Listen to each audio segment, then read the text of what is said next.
તો અમરેલીમાં યુવતીના સરઘસ મુદ્દે મહેસાણામાં પણ રેલી યોજવામાં આવી। મહેસાણામાં કોંગ્રેસ દ્વારા રેલીનું આયોજન કરવામાં આવ્યું હતું। મહેસાણા કલેક્ટરને આવેદનપત્ર આપી રજૂઆત કરાઈ હતી। પોલીસ અધિકારીઓ સામે કાર્યવાહી કરવા માંગ કરી હતી। કેસ પરત ખેંચી યુવતીને જેલ મુક્ત કરવા પણ માંગ કરી હતી।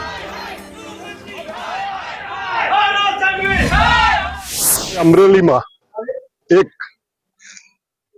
બહેનનું અપમાન જ્યારે થઈ રહ્યું હોય, સમગ્ર રાજની દીકરી ગણાય, કોઈ સમાજની દીકરી નથી, અને જ્યારે આ અપમાન પોલીસ અને 8મું પાસ ગૃહમંત્રી આ કૃત્ય કરી રહ્યા હોય, રિકન્સ્ટ્રક્શનના નામે બહેનનું સરઘસ કાઢવામાં આવે છે, તો ત્યાંના એસપી ને નિંદામણ કરી અને તાત્કાલિક અસરથી સસ્પેન્ડ નહીં, ડિસમિસ કરવા જોઈએ।